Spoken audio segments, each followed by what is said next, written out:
County.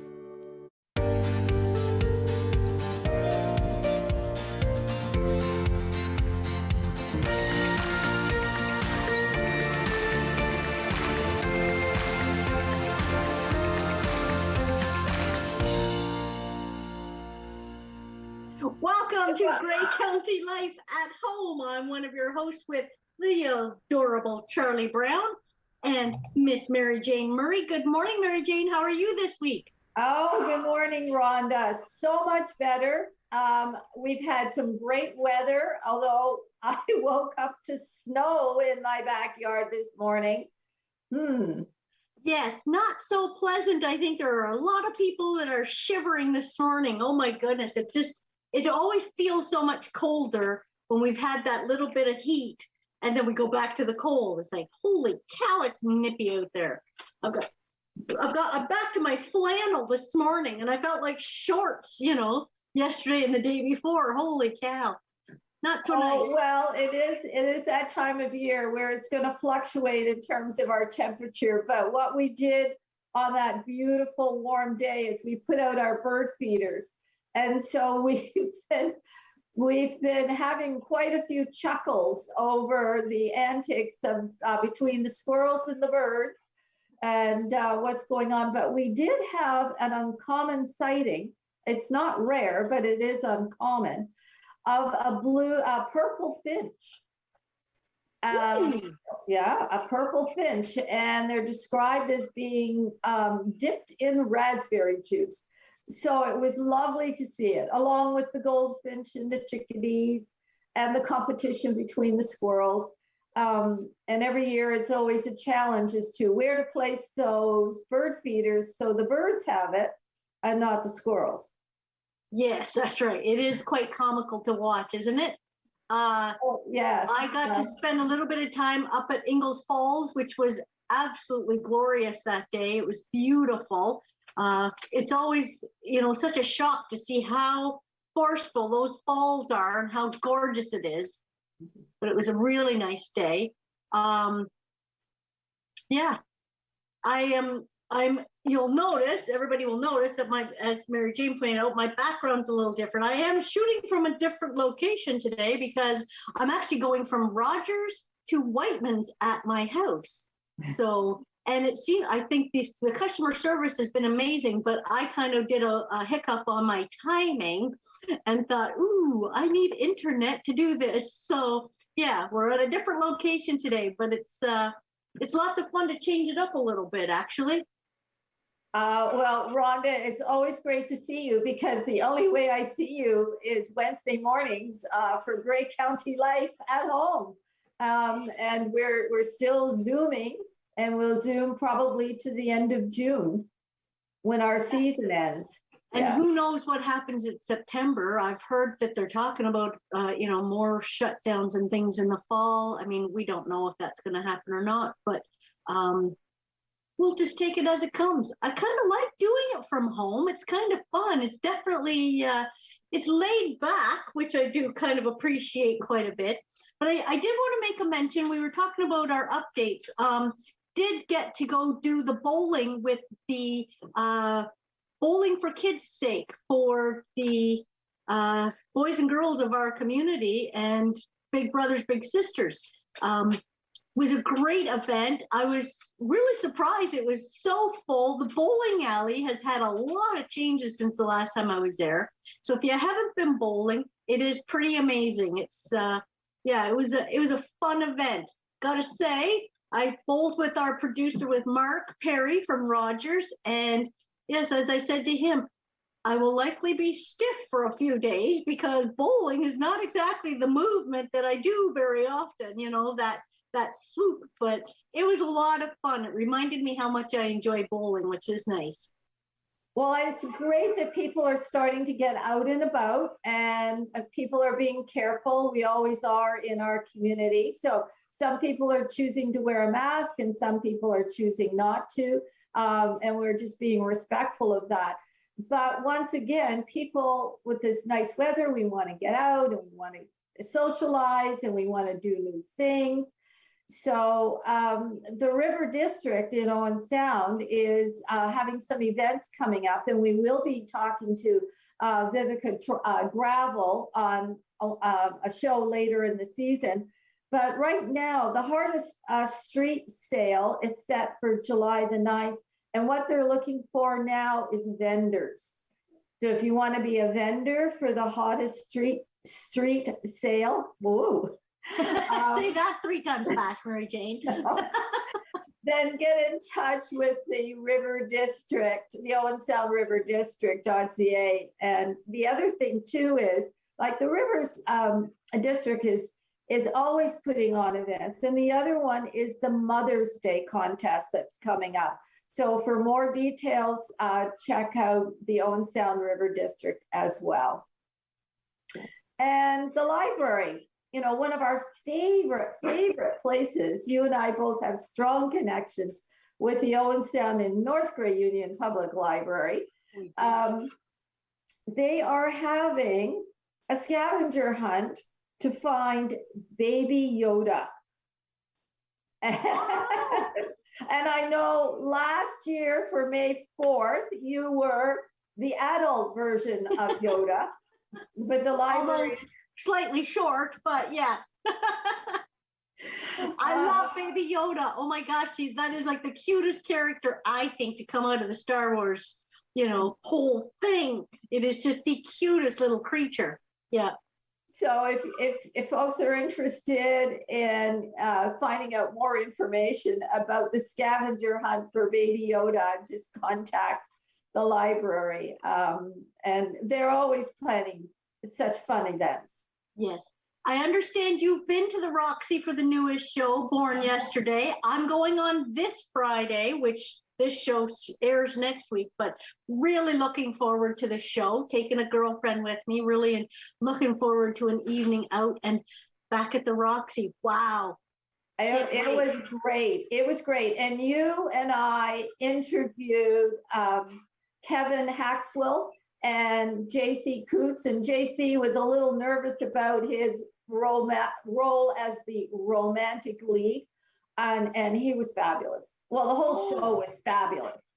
And I love Kevin's introduction. He does a really special introduction to the play, and I thought that came off really well, but enjoyed the whole thing.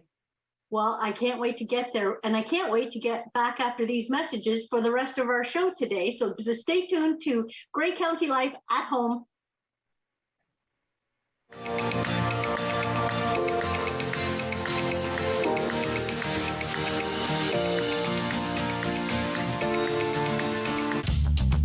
This program is brought to you by Ignite TV.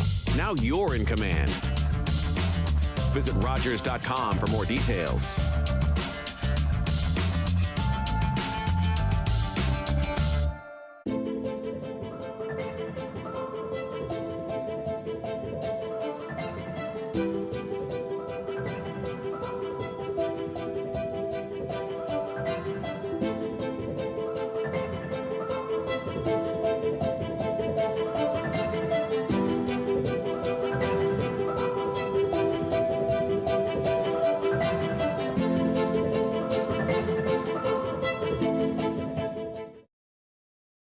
As the fighting continues in Ukraine, thousands of people are fleeing for their lives, forced to leave everything behind.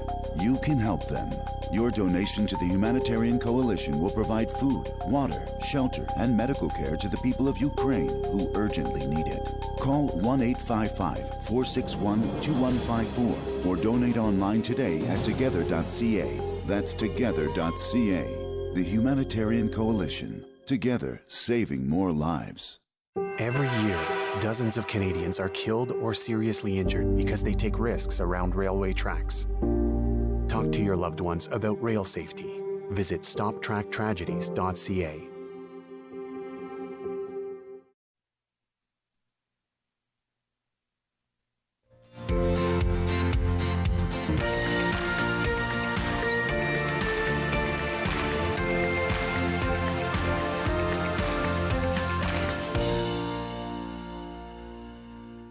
Welcome back to Grey County Life at Home with your hosts, Rhonda Brown and Mary Jane Murray. Mary Jane, if you're not aware, does another show that was her brainchild with the inspiration. I believe it was Carol Merton that also helped you get some inspiration for that. And it is her story, winning a seat at the table. And Mary Jane, and I might have bloopered that a wee bit, but Mary Jane has some amazing female guests on that show. And we are delighted for Mary Jane to bring somebody on to Grey County Life. Mary Jane, who is our guest? Well, our guest today is the Honorable Dr. Jean Augustine, and I just had the pleasure of a conversation with her on her story, and that's on Rogers TV. If people have not viewed her story, The Journey to Winning a Seat at the Table, and you will be able to capture the entire half hour in conversation with the Honorable Dr. Jean Augustine, which is just amazing, amazing. And welcome, Jean. And I'm just going to highlight some of your achievements just quickly before we introduce the documentary film. Jean is a trailblazing politician, a social activist, and an educator. She is the first African Canadian to be elected to the House of Commons. She a champion. Now we have Black History Month because of the activity of Jean. She inspired that. She is a member of the Order of Canada and a commander of the most excellent Order of the British Empire, just to mention a few things. And now Jean has a documentary film about her life. Welcome, Jean, and tell us about your documentary. Well, thank you so much, Mary Jane, and good morning to all. It's my pleasure to be in Grey County again. The last interview we did, I thought that I had said, hello, Grey County, goodbye, Grey County, but here I am again. But it's a pleasure to be with you, and I enjoyed our conversation. At the same time, I want to make one small correction. I was not the first African Canadian to be elected. Lincoln Alexander, as well as Howard McCurdy. I was the first African Canadian woman. I was the first Black woman elected to the Parliament of Canada. And I'm very proud of that fact. At the same time, I bemoan the fact that African Canadians have been part of Canadian society. African Canadians have been here since 1603, and not until 1993 were they able to make that, we were able to make that breakthrough as into the Parliament of Canada. So I am again pleased that that documentary was done. And actually the documentary is named Steadfast, and it is the immigrant story. It's my story, but it is the immigrant story. I think every immigrant can see themselves reflected in the story, coming to the struggles, the growing up in impoverished situation, growing up with very little opportunities to reach your full potential in a colonial education, small island economy. And so the opportunity to go away, as it were, is the immigrant story. Going away, coming to Canada, starting at the bottom. And I started on what was called the Canada Caribbean Domestic Scheme. So I worked in the home of a Canadian family for 1 year, which was a commitment. Then I got landed immigrant status and made my way in Canadian society. And I think if you talk to any immigrant, they will tell you that's a story, that there are people who came and they can say, I had $13 when I came, or I had whatever, or I couldn't find a job, or I couldn't find areas where my qualification was accepted. that the regulatory bodies have sent me from pillar to post. That, you know, that struggle, the old song, fall on your behind, pick yourself up, dust yourself off, keep on going, because it is a society that spoke about fairness and justice and diversity and the opportunities that were there. And I use some, you know, adage things like, you know, opportunity knocks, you must be ready. My grandmother used to say that. Get yourself the pieces of paper, get yourself the opportunity, get yourself ready so that when an opportunity came, you could take advantage. And then later on, there's another thing I've used. If opportunity dances with those on the dance floor. If you're on the dance floor, if you're not on the dance floor, when opportunity comes, you're gonna miss the dance. You missed it. That's right. That is beautiful.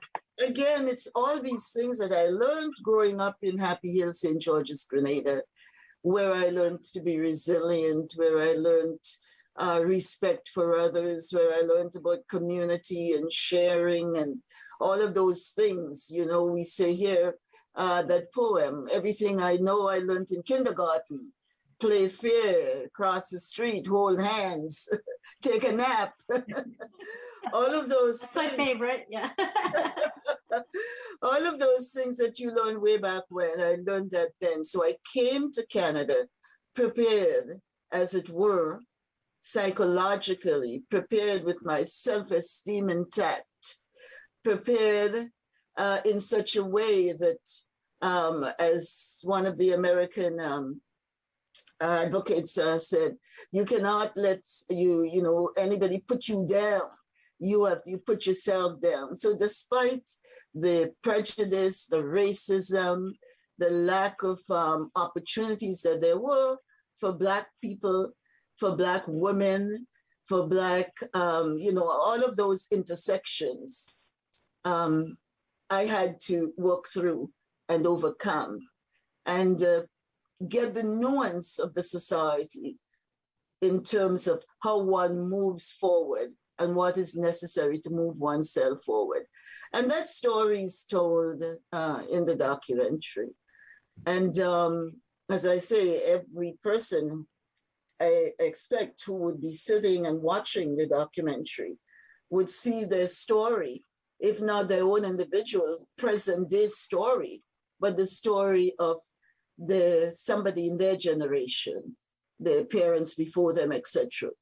We have statistics that show that, for example, if we take York University, that many of very high percentage of young people at university, they are the first in their generation to go to university. The parents who brought them here did not have the opportunity back there to get a university education. And coming here, the ideal is look after the family, etc., and hold back so that your children can get the advantage. And Canada does offer much to, if one is committed, one is hardworking, one is ready to push against the system, because I did that. I was both an advocate and an activist towards a whole series of things. When I came, and I keep saying that, and I may have said that to you before, Mary Jane, we had no landlord and tenant act. So that the landlord looked at me and said, oh, it's for rent, but not to you. We don't rent to you people. Or we had no police community relations. Actually, it was a police force of height and weight requirements to be a police officer, which was mainly men at the time. We did not have school boards talking to parents or planning curriculum to deal with the needs of the community and the parents, etc. We had no Human Rights Commission with codes where you can go and report the prejudicial thing that was done or said. The Charter of Rights and Freedom, as you know, with Section 15, you can't discriminate, didn't come till 1982. And so the early 60s, it was a different place. The conversations were different. And I think that COVID and the period of time that we've had to reflect, to be at home by ourselves, to examine where we are, because we saw people falling left and right around us, knowing who the essential workers are. And, those were things that created difficulty for us. Mm-hmm. Well, this film is very comprehensive and very, very detailed, documenting your life, as you say, the life of the immigrant. But the launch for the film happened in April. And so I'm wondering how we will be able to view the film going forward, because the launch has already happened.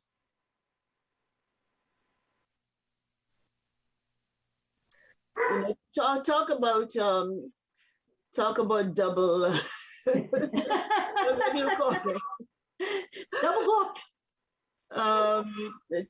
Doing two things at the same time. Oh. But in terms of, I missed your question, but I think that we were talking about steadfast, Yeah. just showing how someone could be, if you are committed to making changes, to seeing changes, you look for allies, you look for friends, you look for people who understand the situation, and you move with those people. I did nothing by myself. The old saying, if you want to go far, you have to take others with you. So I really wasn't thinking of going fast and going alone. I wanted to go far. And so I brought others along. And some of that is shown in the documentary.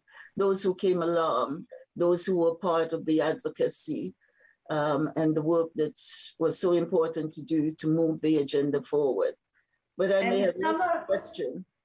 And some of those people that moved along with you are pretty high profile people who are decision makers and policy makers. And you were able to capture their attention with your spirit and your drive and determination to actually make these changes. And you have great respect from the leaders in our country in terms of the work that you've done. But the question I was asking you is the Steadfast, the Messenger and the Message, the title of the documentary, has already launched. Now, that was an invitation launch. How will we be able, as a general public, to be able to see the documentary? Well, that's a big question that I can't answer because I'm not on the promotion team, as it were. So I'm waiting on them to give me the information as to where we go next. There was talk of, putting it into festivals or doing different things. At the same time, I think I want to make clear the issue of messenger and message. Remember that in 1971, Canada came out as the first country in the world to step out there boldly, chest up, and said, we are a multicultural, multiracial, multi-ethnic, multi-religious society. And the rest of the world stood up and listened. And the issue of multiculturalism and Canada's explanation about the diversity of its peoples, et cetera, et cetera. And at one point in time, I was minister, Secretary of State and minister for multiculturalism and the status of women. And I remember being at a meeting in Europe somewhere, huge room, huge table, all kinds of European ministers and legislators. And the question came up around Canada's multiculturalism policy and what. And so it was my responsibility to stand up and do that explanation. And at the end of it, I thought, oh my God, did I make sure that I said everything? And especially when you're a minister in a place that you want to make sure you get all the nuance of what the government would have put had they written a paper on that and given to me to read. But anyway, at the end of my my explanation, one European Parliament got up and said, "She is the messenger. She's the message."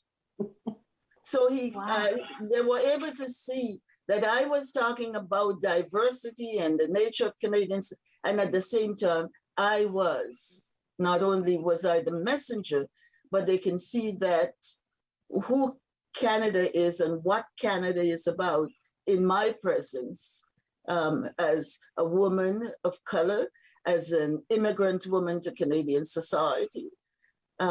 So that's where we, have always taken this, I'm the messenger and the message. And so the documentary is, Steadfast, the messenger and the message.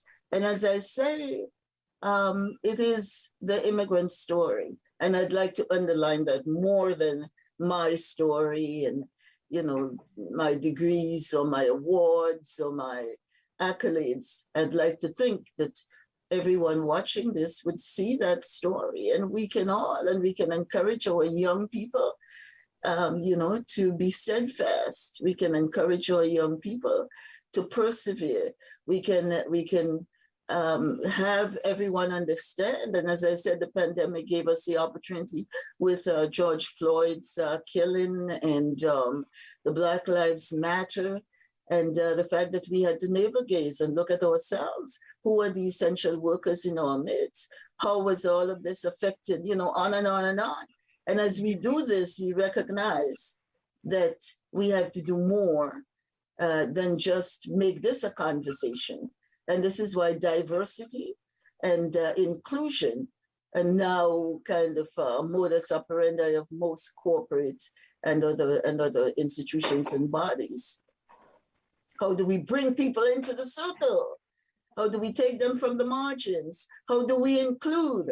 How do we make room at the boardroom table, for all the voices? And again, we have the statistics that show the more, the more voices that there are around the table, the better the discussion.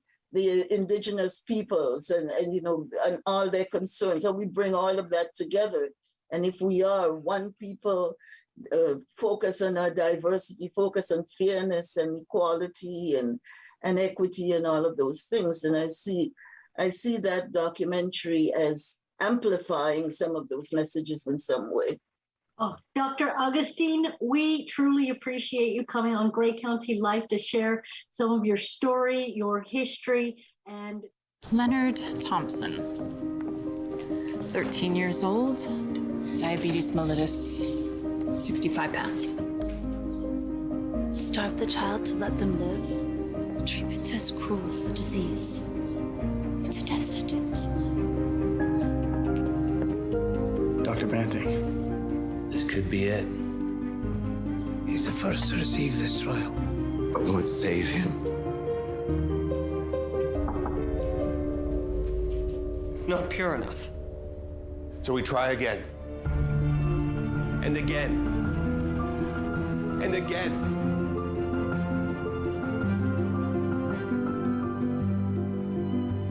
Before the discovery of insulin, diabetes was a death sentence.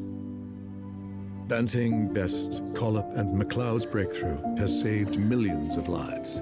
Leonard Thompson's was the first.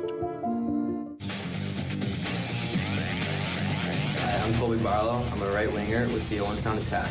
Get great OHL action on Rogers TV as we bring you Owen Sound Attack games live, both home and away. Are you the type who would keep going or stop?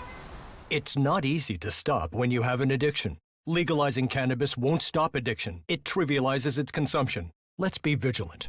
If you need help, visit portage.ca.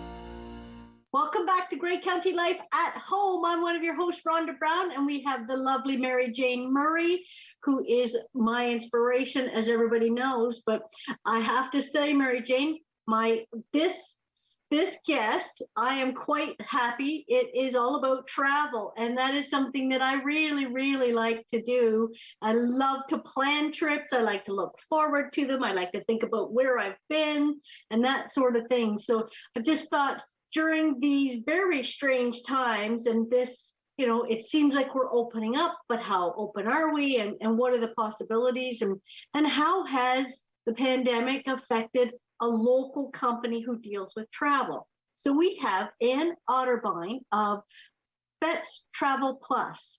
So Ann, welcome to the show. We are so glad that you could take some time out, because I know that you've said that you have been extremely busy lately, and I can only imagine.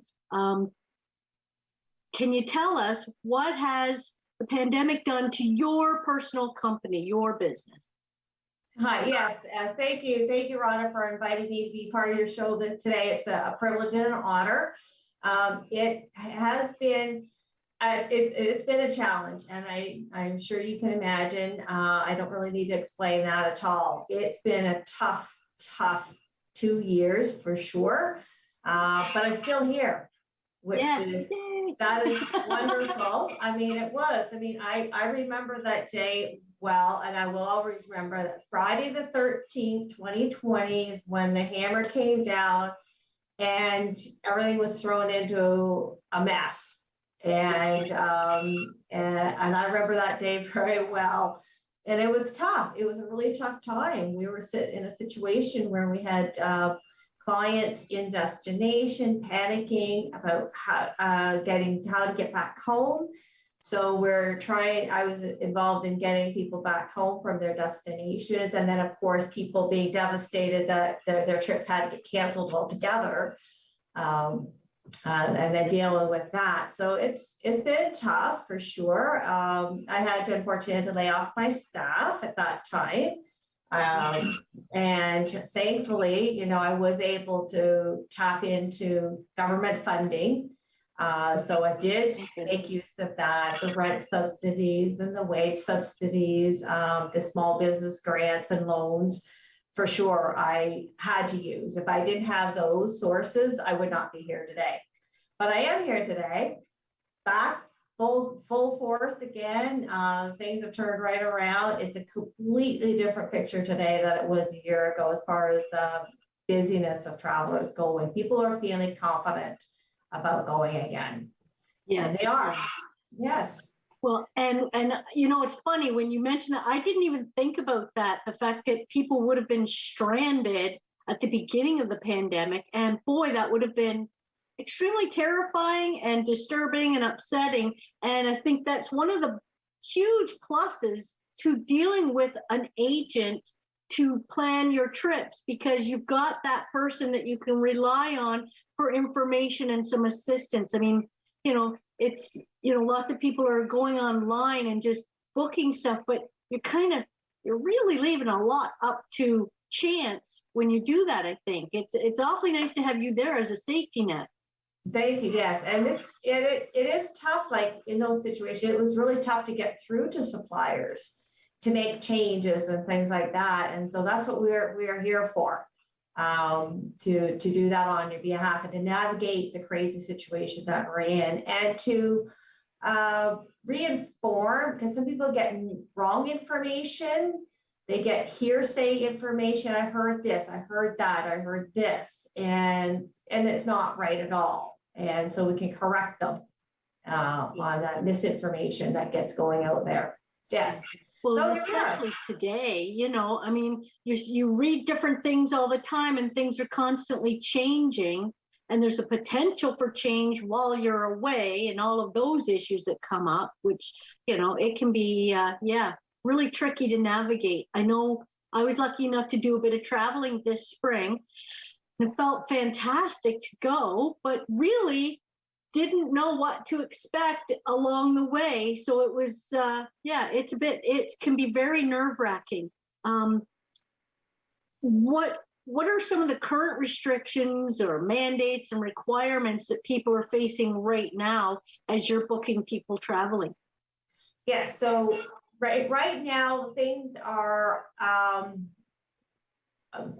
almost open, quite very open compared to as they've been in the last 2.5 years for sure. So now to travel, one thing that has not changed, is that the requirement to be minimum double vaccinated to fly out of any airport in Canada to any destination. So it doesn't matter whether you're flying from Toronto to Winnipeg or Toronto to Tokyo, you have to be double vaccinated. That hasn't changed, okay? The other rule the rule for returning to Canada, that is the rule that has changed recently, and that is a good thing. In fact, they've eliminated the requirement to provide proof of a negative COVID test to get back into Canada. So that's gone. So that makes things a lot simpler there. Now, you have to watch though, although you need to be double vaccinated to fly out of any airport in Canada and any destination, the destination you go to has their own rules of what they want. A lot of them have lifted their rules too, that they don't require any proof of negative testing to go to those destinations. A lot have changed that rule, but there's still a handful of some countries out there that still require. In fact, the United States is one of them.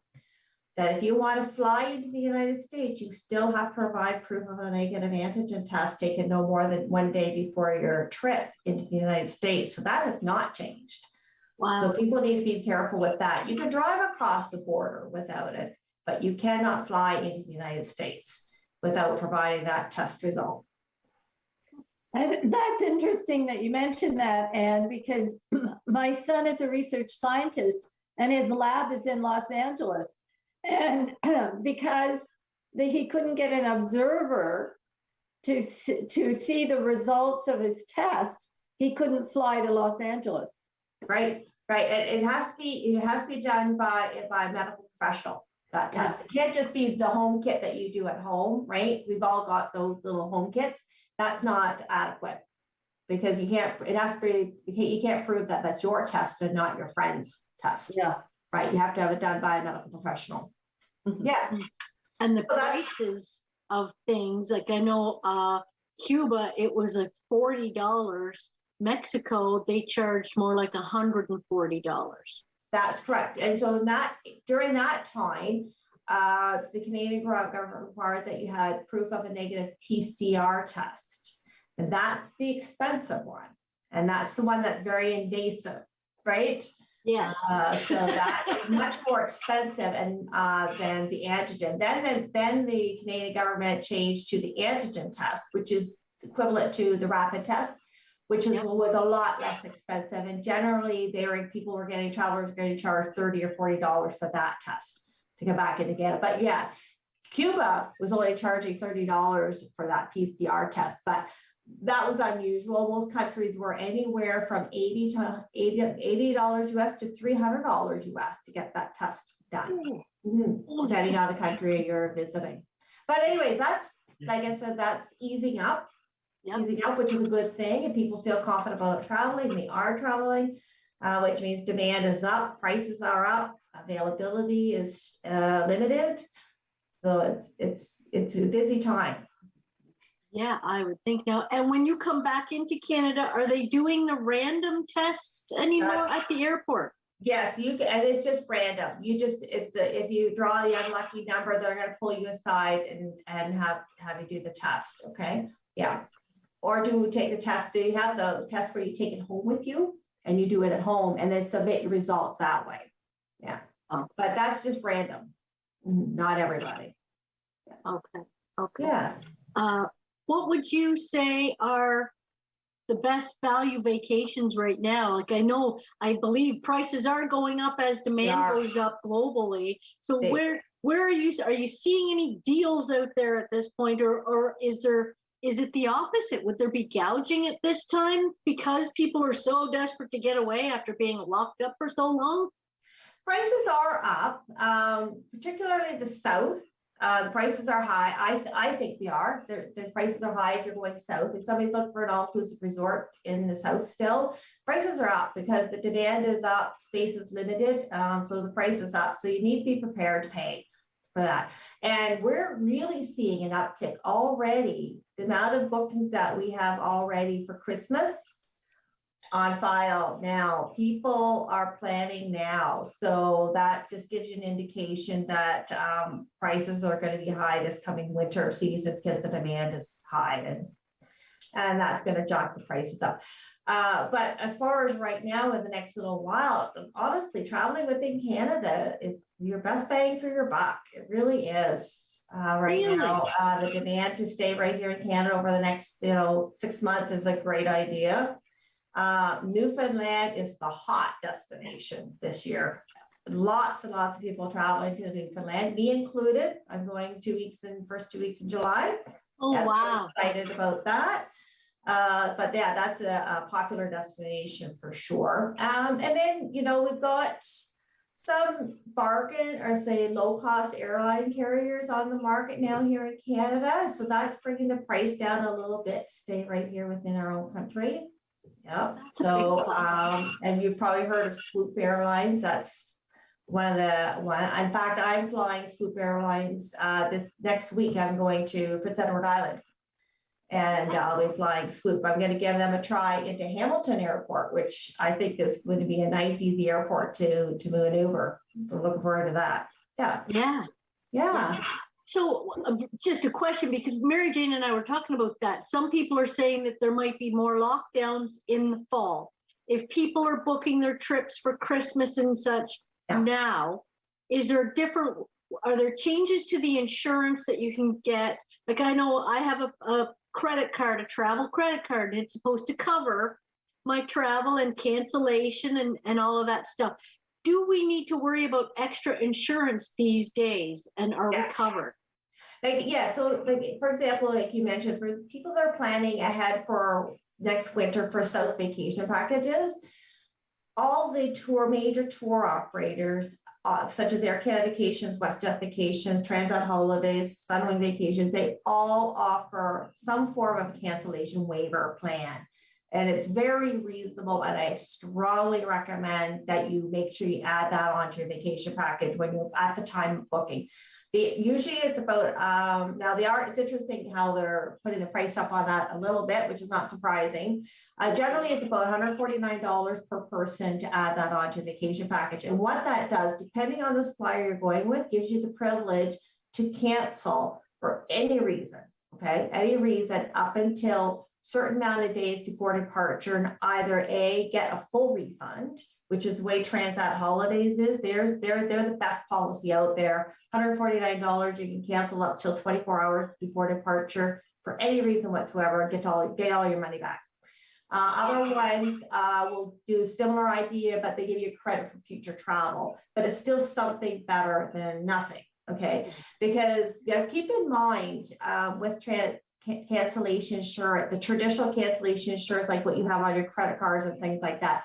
Generally speaking, the rule that you can cancel for is if you have to cancel because of medical reason of yourself or a family member or death in the family. Fear of travel is not a reason to cancel. Okay, so because there's a whole bunch of COVID around, you're afraid to travel because you're afraid of getting COVID, that's not a valid reason to cancel. That's when you want to have something like the cancellation waiver, where you can just change your mind and cancel and get your money back, or at least get a credit for future travel and plan for another day. Okay.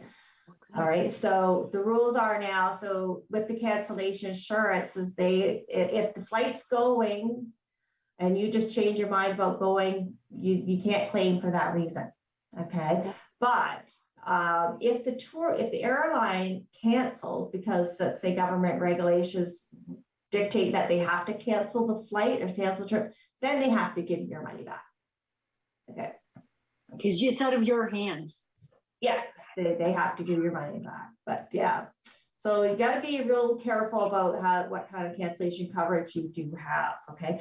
But on that note, I know with the insurance that I sell, I don't know about credit card insurances because there's so many out there.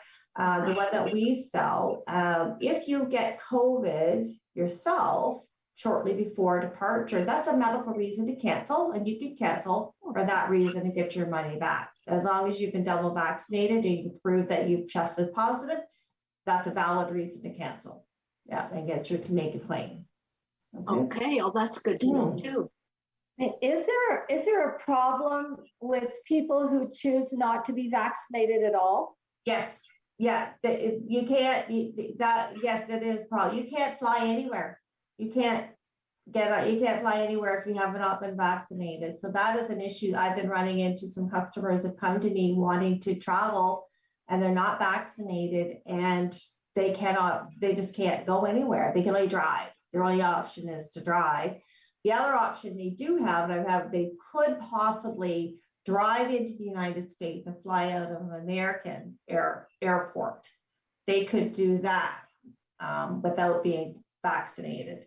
However, the problem is they can't fly back into the United States because they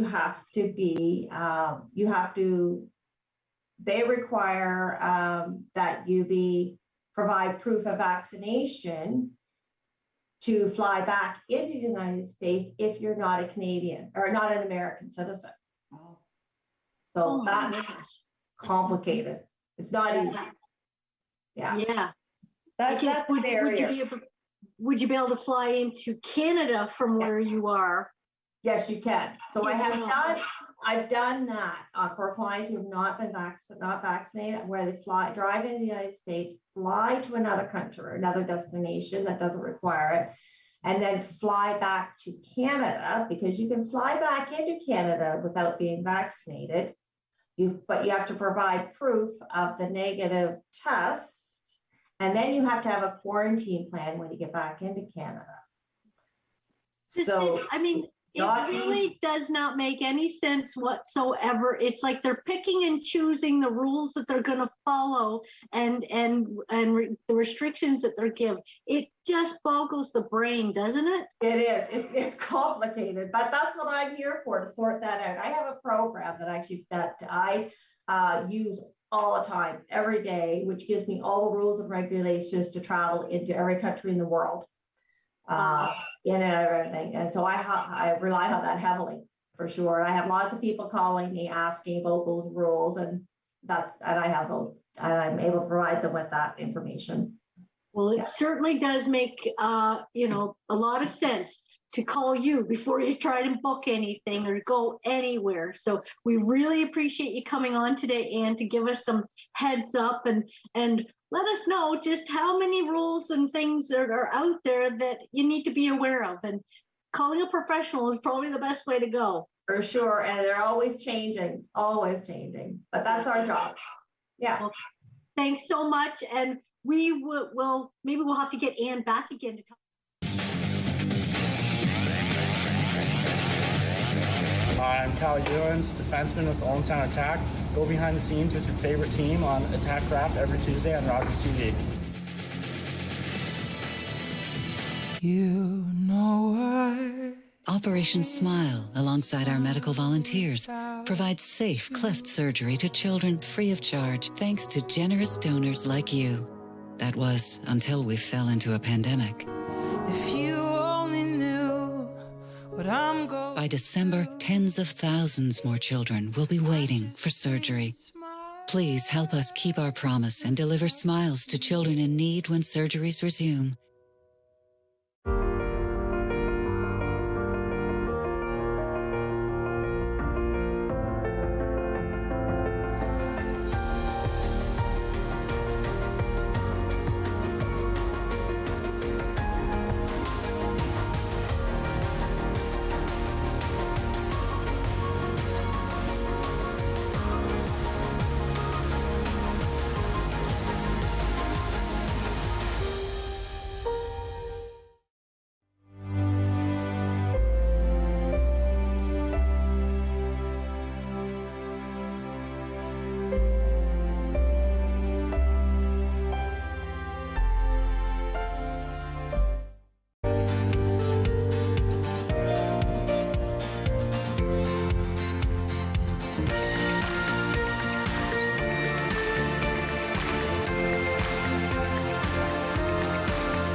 Grey County Life at Home, and Charlie's quite excited. It's his favorite segment, Adorable Adoptables with Renee. Renee, who is, looks like his ears are pinned back or does not look all that happy.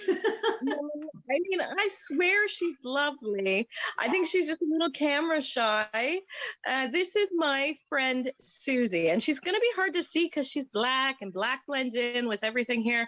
Let's just try to maybe back it up a little bit. There we go. You're sitting balanced on my chest. Susie is a 5-month-old spayed female kitten. So hooray for a tiny fixed kitten. And as you can see, she's quite good to cuddle.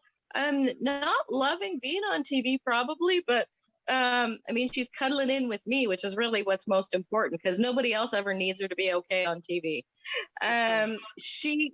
She came to us as a sickly little kitten. I hate to say that, but it's important in this case because she received a course of antibiotics with us. She's required some treatment. And as a result, good news, she's fantastic now. Health is great. If I can turn her around, we can take a better look at her. Can you open your eyes? She has, however, I don't know if we can see it here, got a little bit of a cloudy eye. No big deal. It's something that we see sometimes with an upper respiratory infection. The eye gets a little bit discolored. It's just sort of a lasting thing that happens. In saying that, it may clear over time and it may not.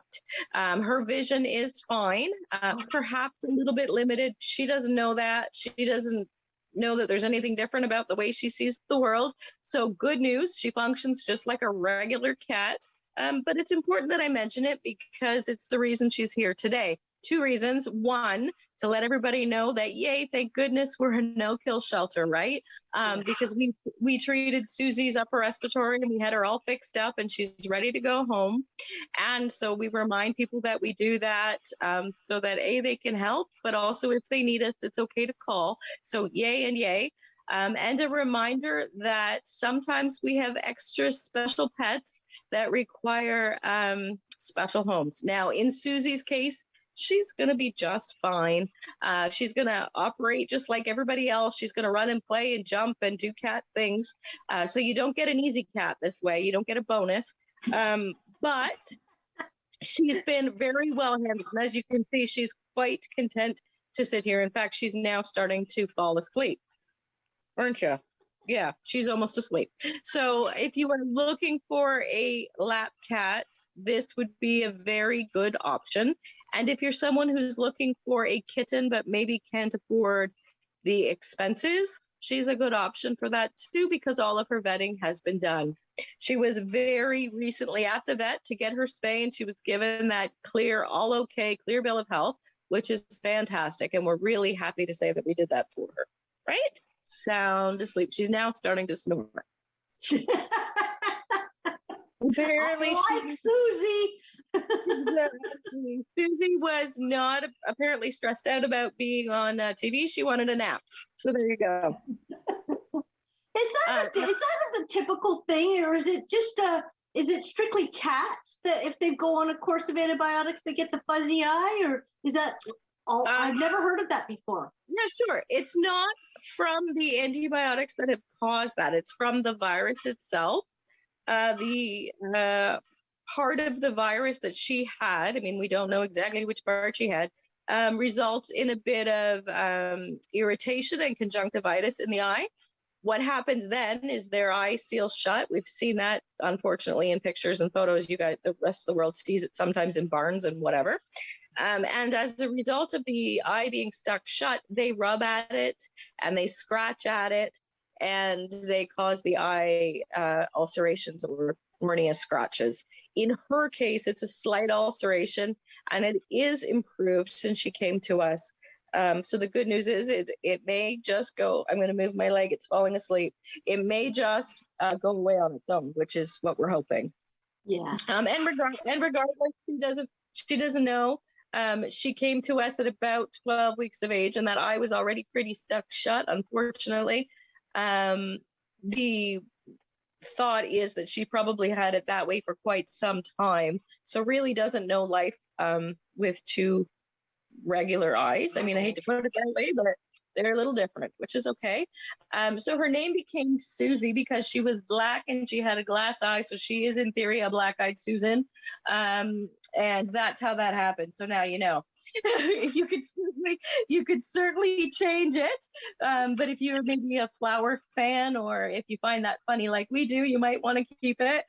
Again, no things happen here for funny reasons, and that's the reason for this, right? Are you awake now? Really funny. Not even sure. I do want to check in, just to mention on air, the status of the budgies. The budgies got an amazing home. They were such lucky little birds, and it's weird because we don't often have birds, but we had the most perfect home who called. The budgies left the animal shelter and went shopping, and have bird baths and condos and their own separate beds, and like you name it, they got it, which is more than I ever hoped for those budgies. So they've done really well. My understanding is their names are Sunny and Cher now, because you know they got you, babe, is what I heard. So there you go. Oh, that is hilarious. I love the stories. I just think they're incredible. Black-eyed Susan. And Sunny and Cher. Hey. It's what makes my job most interesting. Right. I don't know how you do it, Renee, because I know that even, every time I see a pet on here, I want to adopt them because they just look so sweet. And I'm the same way with my job with the houses. It's like, I see a nice house, I'm like, ooh, that's a possibility. And it's like, it is a real hazard of the job. And I know that you've got lots of wonderful, wonderful little pets and friends at home too, which is awfully nice. I do have a lot. That makes it easier to say no. But additionally, we have a huge advantage here at the shelter in that we get to see where they go. And in most cases, people stay in touch. It's about, we get as much happiness in seeing them go to a loving home as we do bringing them home. And it's sometimes more fun that way because we don't have to do the work. We get to say goodbye and get that warm, fuzzy feeling and lots of great updates. We had an update just today. Remember a while back, we had that pug named Bernie who had been burned. And I had a wonderful update from her this morning. She was out for a walk and her mom sent me a video. Those are the kind of things that we absolutely love. And that's why we do the job. And hopefully someday somebody will send me a great update on Susie, Black-eyed Susan. Maybe she'll be looking out the window or doing something really fun, right? That sounds great. Well, thanks so much, Renee. We look forward to next week with the Adorable Adoptables segment and our guest of honor next week. We can't wait, and I know Charlie enjoys it too. But thanks, everybody, for joining us on Grey County Life at Home. We will see you next week, and it'll be May the 4th that we're taping. So who knows who's going to show up at the show.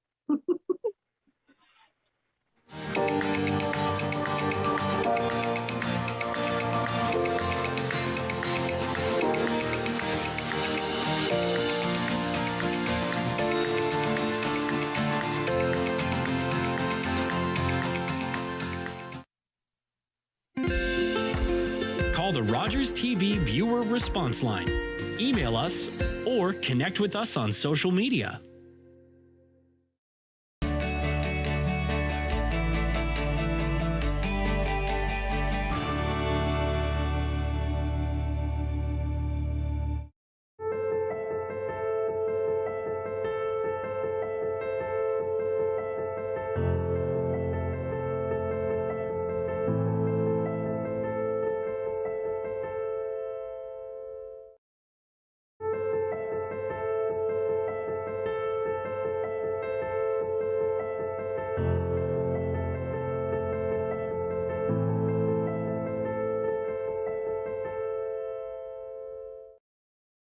As the fighting continues in Ukraine, thousands of people are fleeing for their lives, forced to leave everything behind. You can help them. Your donation to the humanitarian